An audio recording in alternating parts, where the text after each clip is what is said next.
Bueno, buenas tardes. Hoy les grabé la clase sobre variación del material genético y que está relacionado directamente con la variabilidad genética, la evolución de los organismos en el tiempo y las variaciones en la estructura cromosómica. Eso es un poco lo que vamos a ver en esta clase. Principalmente va a ser una clase donde vamos a hablar de mutaciones, de cómo se inducen las mutaciones, cómo se producen, qué cambios en el DNA puede haber, y sobre el final de la clase vamos a ver variaciones cromosómicas, lo que tiene que ver con el cambio en el número de cromosomas en los organismos, como eh, ya hemos visto cuando vimos cariotipos. Habíamos visto, por ejemplo, el ejemplo del trigo, que tenía 6 copias de cada juego de cromosomas. Bueno, ¿por qué ocurre eso? Eso lo vamos a ver en la próxima clase.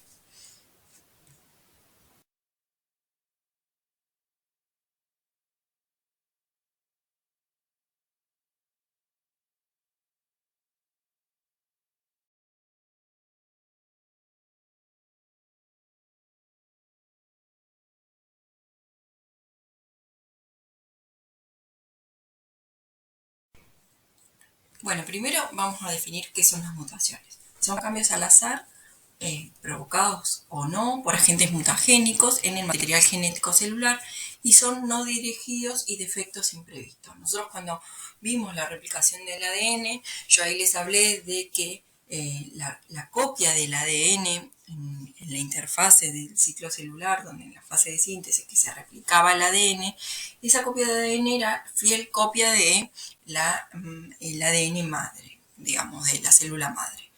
A veces tiene sistemas de reparación cuando es bastante fiel. La ADN polimerasa va copiando cada nucleótido, lo va reconociendo, y en caso de que se equivoque, vuelve para atrás y actúan un par de enzimas que sacan ese nucleótido erróneo, y la ADN polimerasa vuelve a copiar fielmente. Bueno, no siempre la ADN polimerasa respeta tanto, y en algunos momentos se puede equivocar y agregar un nucleótido erróneo. Bueno, ahí se genera una mutación, ¿sí? No es lo más común, ahora lo vamos a ver en las próximas diapos, pero puede ocurrir, ¿sí?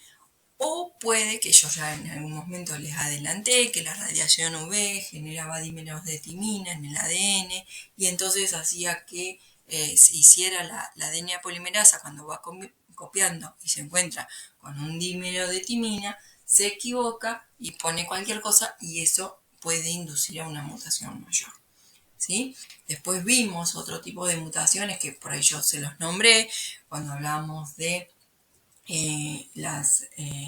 cuando hablamos de enfermedades. Siempre se relaciona como ese alelo recesivo como el producto de una mutación. O sea, las mutaciones están vistas como malas, pero en realidad también son fuente de variabilidad genética. Y la variabilidad genética lo que permite, ¿sí? Más allá de que nosotros, como lo vamos a ver en genética para agronomía, yo después se los voy a volver a repetir, que son importantes la variabilidad genética para todo un programa de mejoramiento. Pero bueno, pero en la evolución de los organismos vivos, la variabilidad genética ha sido la base de la evolución. No se podría haber evolucionado, ¿sí? Ni dejar de evolucionar en el tiempo si no hay variabilidad genética. Y de esa variabilidad depende de las mutaciones, del grado de esas mutaciones. A veces hay mutaciones que son malignas, digamos, porque producen enfermedades, ¿sí? Entonces, cuando es un doble recesivo, una enfermedad autosómica doble recesiva que se da por dos alelos recesivos y se manifiesta una enfermedad en algunos casos grave, bueno, esa ahí sí tiene un trasfondo maligno, digamos, la mutación. O cuando también hablamos en el ciclo celular, que yo les decía que tenía muchos puntos de control, que cualquier mutación en esos puntos era muy importante porque hacía que se descontrole, digamos, el ciclo celular, y se puede inducir a la formación de un cáncer o de células cancerosas, de estas células que se reproducían sin control. Eh, entonces ahí también, en ese caso, las mutaciones son malignas. Pero bueno, veámoslo como una mutación fuente de variabilidad genética. Lo que sí, el efecto es imprevisto. O sea, cuando yo induzco mutaciones pensándolo para algo bueno, por ejemplo, en un cultivo, para sacar alguna característica que no me gusta, me voy a encontrar con un montón de mutantes, porque yo voy a inducir un, un agente, un agente mutagénico, como dice ahí la definición, y ese agente va a ser aleatorio. ¿Dónde me va a afectar esa molécula de ADN? No lo voy a poder predecir.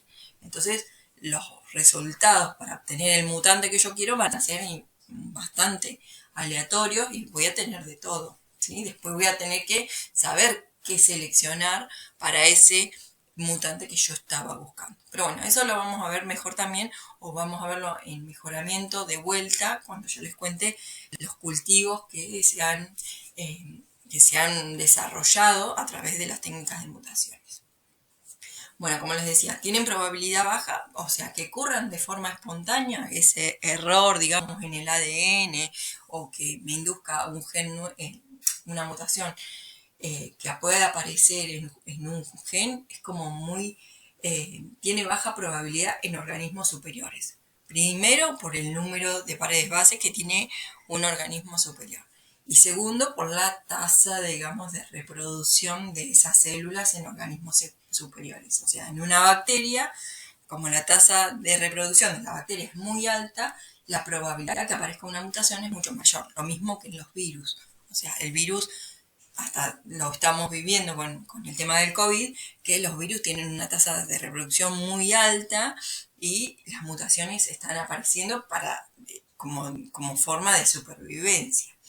Entonces, en comparación con un organismo superior donde hay mayor cantidad de nucleótidos, también para que ocurra una mutación en un gen, o sea, en un fragmento de DNA que después se va a transcribir y se va a traducir en una proteína, para que eso ocurra, ¿sí? También es como la probabilidad es mucho más baja que en organismos inferiores donde tienen menor cantidad de genes, menor de secuencias de ADN basura, de estas que habíamos hablado, ¿sí?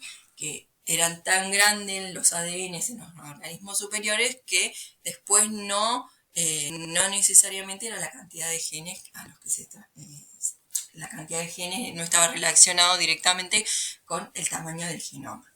Bueno, entonces acá se empiezan a ver un poco estas consecuencias o estos conceptos que ya fuimos viendo.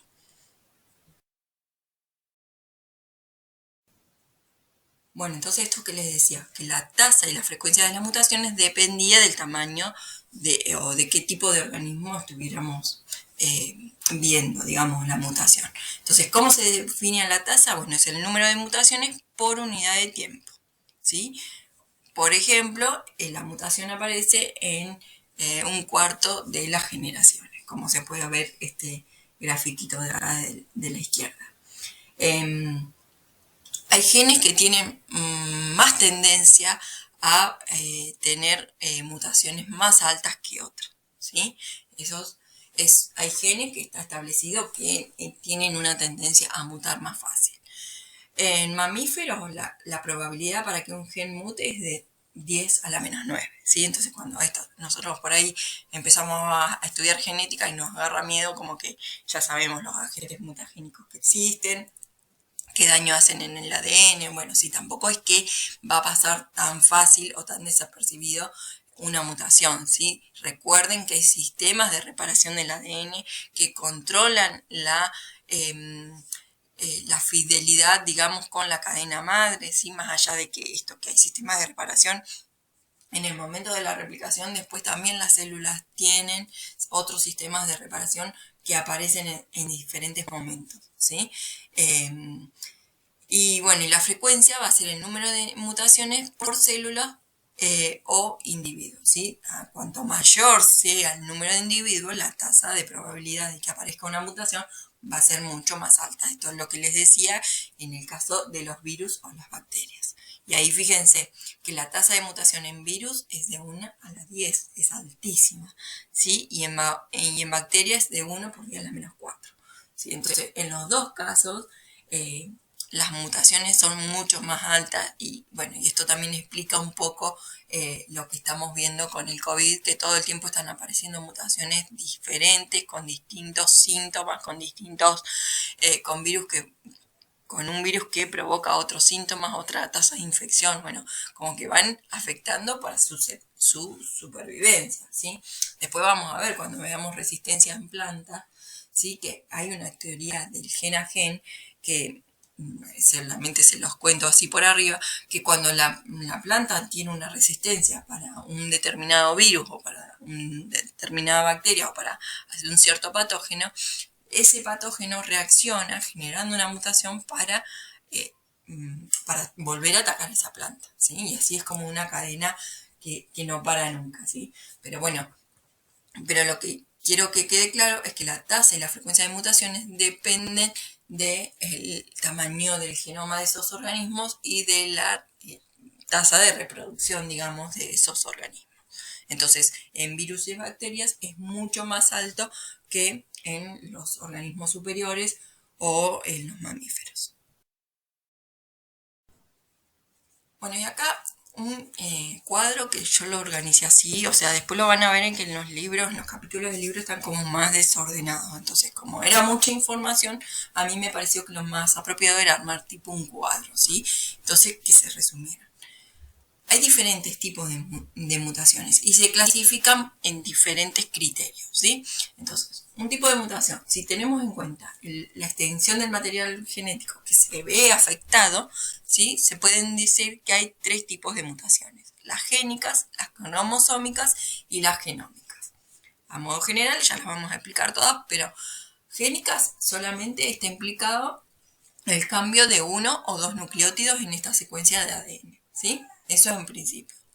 Las cromosómicas ya va un fragmento del cromosoma, ya no es una base sola, ¿sí? Sino ya se está evaluando uno o dos genes que estén implicados como en una mayor extensión en el cromosoma.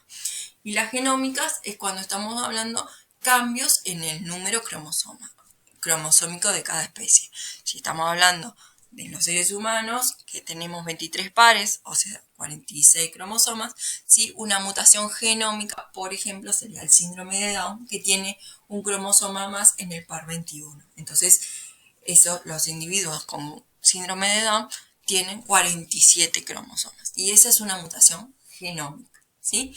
Cambia el número cromosómico y o sea, no cambia de la especie en ese caso, pero sí es característico de cada especie el número cromosómico. Así que bueno, si vamos por eso, ¿dónde va a afectar la mutación? Sí, si me afectan unos pocos pares de bases, es subgénicas, y si no, son cromosómicas o genómicas. Y genómicas cuando cambia el número de cromosomas. También se pueden clasificar según el tipo de célula a la que afecta. Si afecta a una célula somática, que es una célula del cuerpo, en el caso de los seres humanos, o en una planta, si una rama es distinta, bueno, eso puede ser una mutación somática. O germinal, si está en las células germinales, y la importancia que tiene el tipo de esta mutación, ya igual lo vamos a ver a lo largo de la clase, es que afecta a la descendencia. Entonces, cualquier mutación en una célula germinal, en un espermatozoide o en un óvulo, en el caso de los seres humanos, se va a heredar esa enfermedad o esa mutación se va a heredar. Otra forma de clasificarla es en el efecto que puede producir esa mutación. Si es perjudicial, si no hubo cambios, porque a veces un cambio de una mutación génica solamente cambia por una base, o por ahí hay mutaciones que ocurren en secuencias no codificantes, entonces tampoco tienen un efecto, ¿sí? Es neutro, o beneficiosa, ¿sí? Esto es lo que les decía, bueno, si hay variabilidad genética, si yo quiero en algún cultivo encontrar una característica nueva, por ejemplo, puede ser beneficiosa. Un ejemplo para que digan, bueno, ¿cuál es una característica buena en un cultivo? Por ejemplo, las naranjas sin semillas, ¿sí? Las naranjas sin semillas es una mutación. O se obtuvieron por mutaciones. Entonces, ahí ya estamos viendo un ejemplo de que es una mutación benéfica, ¿sí? No siempre es mala. Y otra forma de clasificarla, digamos, es por su origen. Si es espontánea, si ocurrió por un error en el ADN, si fue algo aleatorio, ¿sí? Si fue cromosómica, si hubo un error en la meiosis o en algún momento así, bueno, es una mutación espontánea. Y si es inducida, es si yo o el ser humano, induce esa mutación utilizando algún agente mutagénico. Entonces, eso, lo que aclararle que en el libro la van a ver así como muy mezcladas, incluso están divididas en varios capítulos, porque en un capítulo se habla de mutaciones génicas, en otros cromosómicas y en otras genómicas. Y bueno, cuando principalmente después van a ver en el tipo de células, el efecto que produce, el origen. Bueno, entonces, como una forma de ordenarlo, y es así como yo lo voy a dar en esta clase. Bueno, vamos a empezar. Fíjense que yo les voy poniendo acá para que recuerden la extensión del material genético afectado, ¿sí? Que este es este tipo de clasificación. Así nos vamos ubicando en ese primer cuadro que les presenté. Bueno, entonces tenemos las mutaciones génicas. Entonces, son aquellas que afectan a un solo gen, ¿sí? Y puede ser que cambie un nucleótido por otro. Unas pueden ser de tipo de sustitución de bases o de corrimiento del marco de lectura. Entonces ahí voy a tener otra clasificación más. Si hay una sustitución de bases, puede ser una transición o una transversión. La diferencia que hay entre una transición y una transversión es que las transiciones hay un cambio de base entre una purina y una purina. Por ejemplo, o una pirimidina y una pirimidina. Como por ejemplo acá cambia de guanina a adenina o de adenina a guanina, ¿sí? Pero estoy hablando siempre de una purina y una purina y una pirimidina y una pirimidina. En cambio, en una transversión hay un cambio entre una purina y una pirimidina, ¿sí? O viceversa. Entonces, en una transversión va a cambiar una guanina por timina o una citosina por adenina, ¿sí? O viceversa. En cambio, si hay un corrimiento del marco de lectura es porque ocurrió una inserción de una base nueva, ¿sí? Una que no estaba en la cadena madre y por error se agrega una base extra, o una deleción, inserción o duplicación. Puede ser que una base se confunde, meta dos bases seguidas iguales y no era lo que decía en la cadena molde. Entonces, ya la inserción o la deleción de una base va a hacer que se cambie, va a haber un cambio en el corrimiento del marco de lectura, ¿sí? Cuando hay una transcripción y después hay una traducción donde el RNA de transferencia va poniendo el codón y el anticodón con el aminoácido correspondiente, ahí se va a cambiar el marco de lectura. Ese triplete ya hay una base de más y se va a cambiar. Entonces, estas son mutaciones génicas y van a afectar a un solo gen.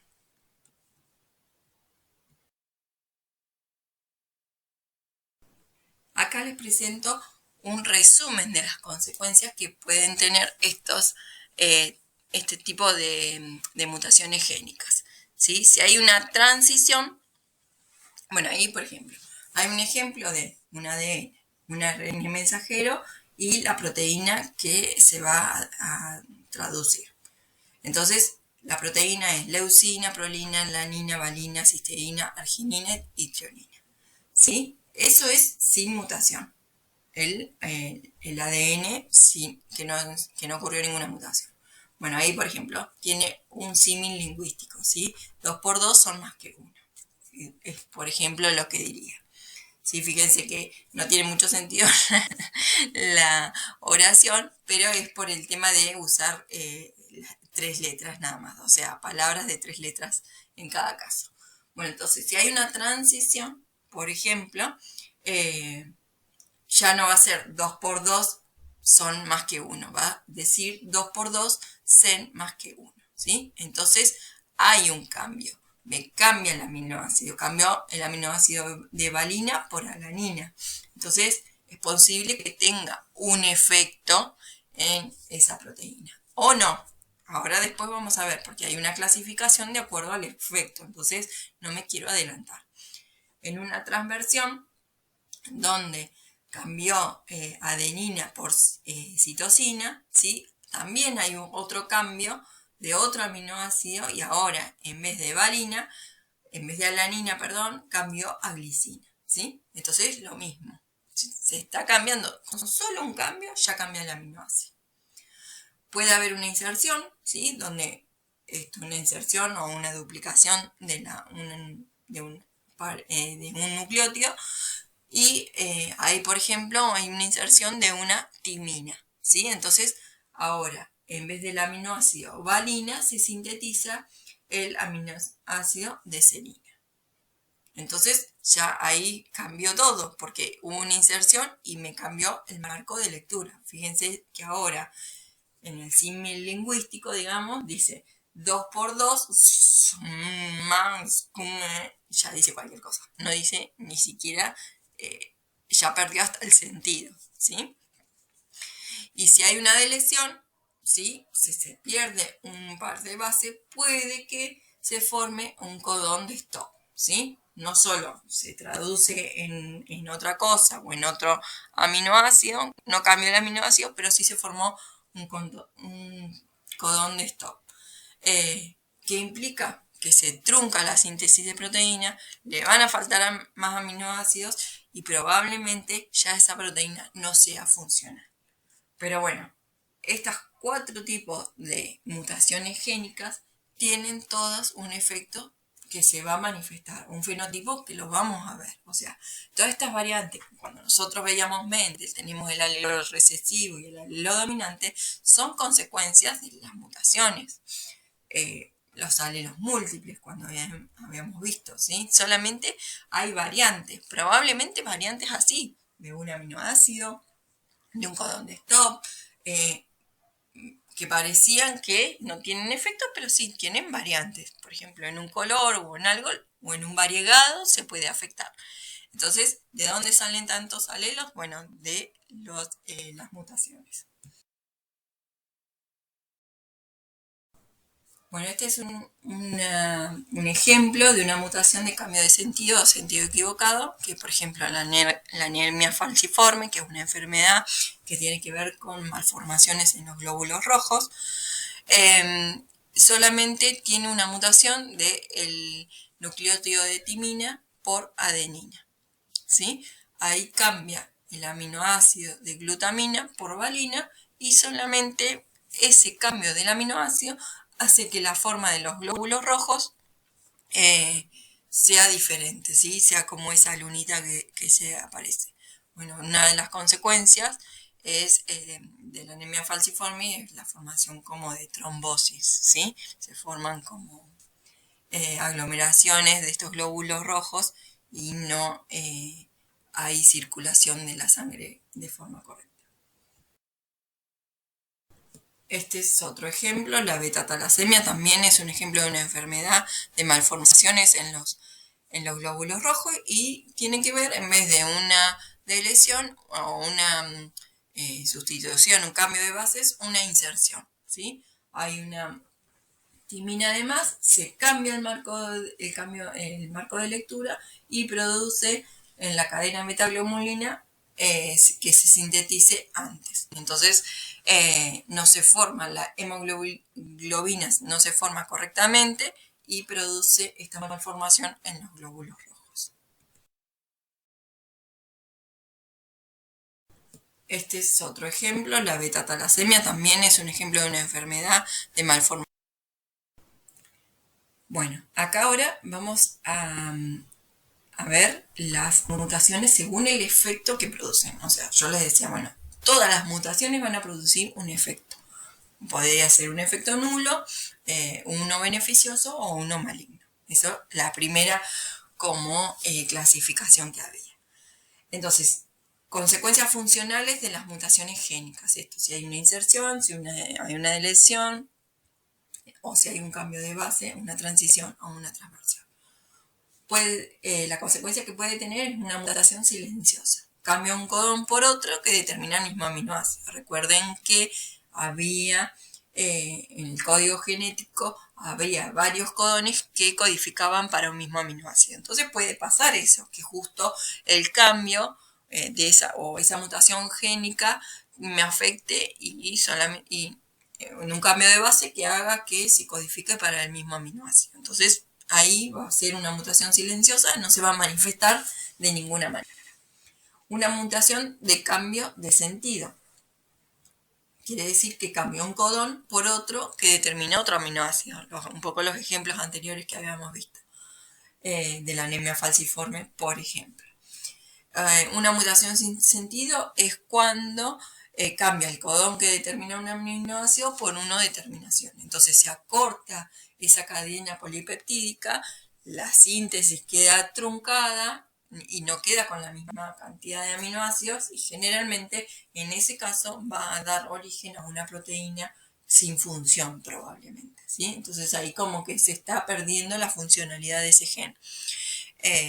Entonces estas son un poco como las más peligrosas, digamos, porque no es posible o no se relaciona siempre que al perder la funcionalidad de esa proteína, por ahí que sea beneficiosa. Por ahí sí, no quiere decir que no, pero bueno, pero generalmente en este caso va a haber seguramente un efecto fenotípico.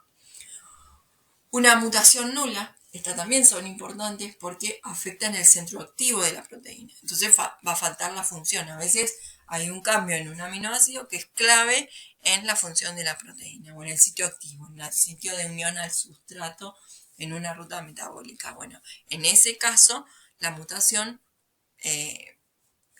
no es que la proteína va a estar truncada, pero sí no va a ser funcional. Entonces también tiene un poco las consecuencias como la mutación sin sentido.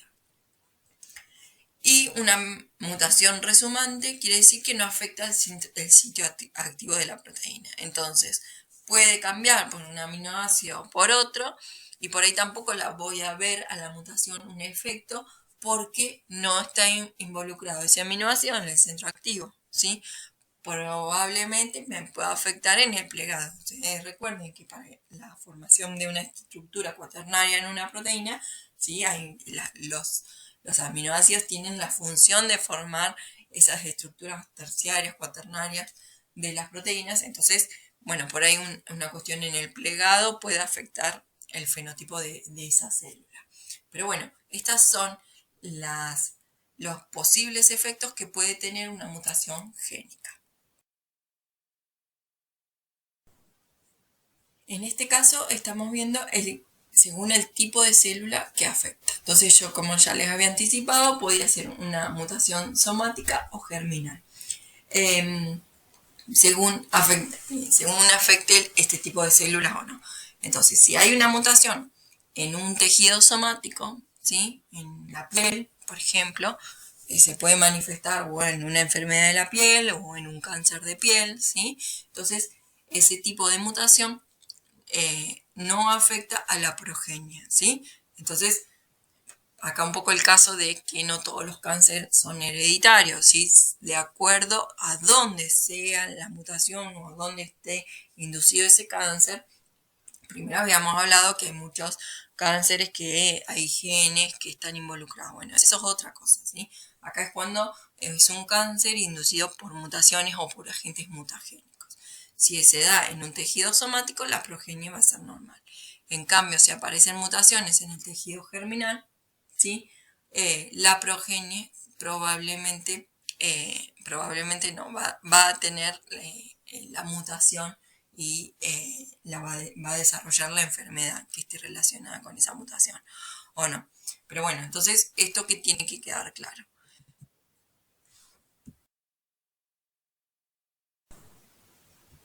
En este caso, si hay una mutación germinal, ¿sí? Por ejemplo, el espermatozoide que trae el color verde sería la mutación, fertiliza un óvulo normal, ¿sí? Y después el cigoto que va a desarrollar el embrión, ¿sí? La mutación pasa a ser constitutiva. Todas las células que se generen por mitosis de esa fertilización van a tener incorporada la mutación. Entonces, por eso acá se queda claro cómo pasa una mutación en el tejido germinal. Entonces, en cambio, si hay una mutación post-cigoto, ¿sí? Primero ocurre la fertilización normal y después, bueno, ese embrión está expuesto a algún agente mutagénico. ¿Se acuerdan que yo les había contado que las embarazadas, por ejemplo, no se pueden hacer radiografías porque pasaría lo que después de una fertilización, esa célula o ese embrión que se va a desarrollar a través de sucesivas mitosis puede tener la mutación, ¿sí? Un mosaico de mutación, pero como las mutaciones, vuelvo a aclarar, son espontáneas, no se sabe el efecto que van a tener, cualquier mutación puede ser muy perjudicial en un embrión en desarrollo. Entonces, en este caso, la mutación es de tipo mosaico, no es constitutiva, no es que va a estar en todos los tejidos. En cambio, cuando la mutación ocurre en las células germinales y ya la fertilización tiene esa mutación incorporada, en todos los tejidos y en todas las células de ese individuo va a estar la mutación, ¿sí? Entonces, esa es la diferencia cuando hay una mutación posigótica.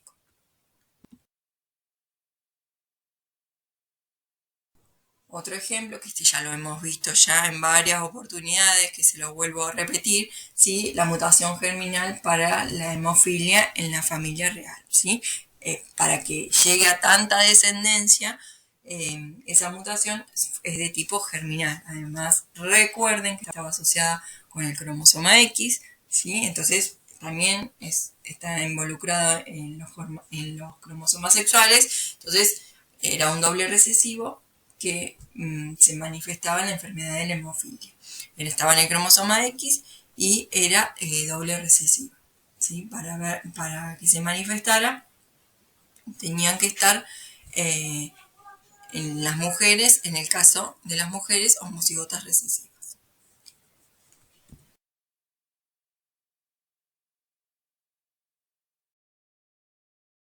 Este es un ejemplo de mutaciones somáticas, lo que yo les decía. Bueno, pueden ser fuente de nuevos cultivares. Por ejemplo, la manzana roja, apareció una mutación espontánea en manzanas verdes y ahí aparece una nueva variedad que se rescató esa rama o ese fruto color rojo y esa mutación después se obtuvo una planta con las características de esa rama.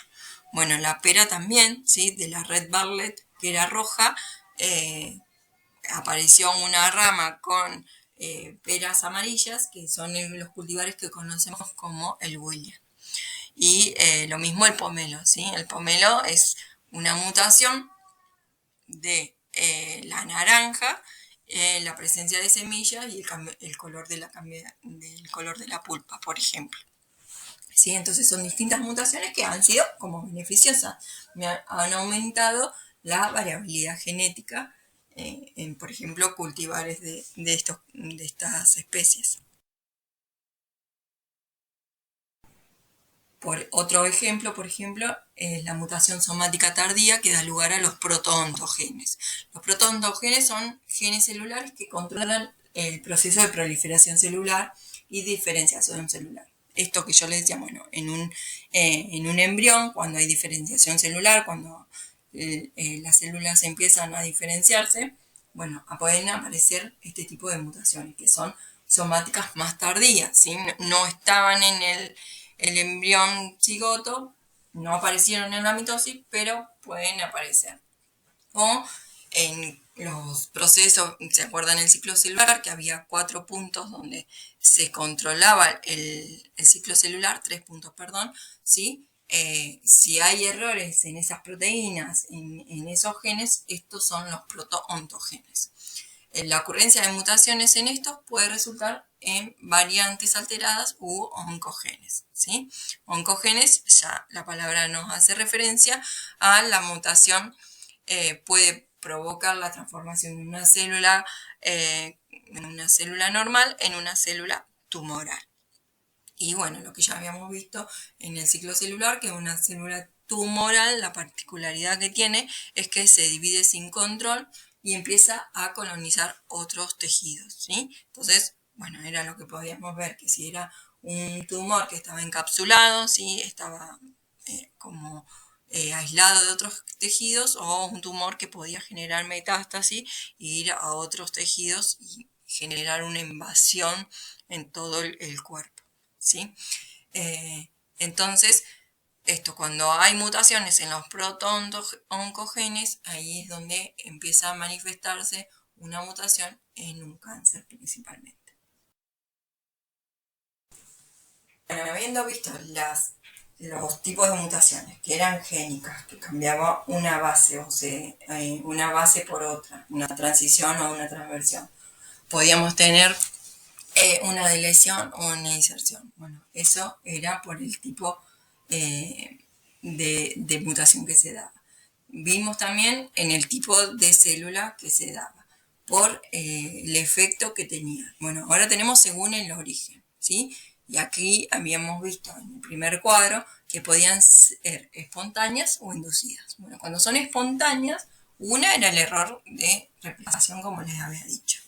Otro puede ser de una depulinación, que es un proceso químico de las bases nitrogenadas. Entonces, una guanina, se puede perder esa base nitrogenada del nucleótido y queda un azúcar depulinado, ¿sí? Y eso hace que la DNA polimerasa no lo sepa interpretar y ponga el nucleótido que le parezca. Otro puede ser una diaminación, ¿sí? Se pierde un grupo amino por X motivo, o sea, el problema, el efecto, no sé, cualquier cambio en el pH de la célula, en la osmosis, o sea, muchos factores que pueden provocar una diaminación en, por ejemplo, un nucleótido de citosina. Los nucleótidos, acuérdense que estaban en el citoplasma, en el citoplasma, que estaban dando vuelta en el citoplasma. Bueno, por ahí algún cambio de pH en la célula puede que genere una diaminación y se pierda el grupo amino y quede un uracilo. Entonces, ahí ya en la transcripción, que es donde interviene el uracilo, puede haber un error, ¿sí? La oxidación de bases puede ocurrir, que haya algún efecto, o sea, cuando hablamos en algún momento yo les nombré que había especies reactivas del oxígeno que afectaban. Bueno, hoy sabemos que muchos alimentos generan estrés oxidativo, que el estrés diario genera estrés oxidativo. Bueno, hay muchos factores que hacen un estrés oxidativo, o sea, se generan especies reactivas del oxígeno que pueden generar la oxidación de bases. Y ahí, cuando hay una oxidación de bases, la DNA polimerasa probablemente, cuando esté copiando, se equivoque. Bueno, y como recién vimos, están las mutaciones de tipo espontáneas y las inducidas. Las inducidas es la que ha utilizado el hombre para producir esta variabilidad genética en lo que tiene que ver con generar variedad principalmente.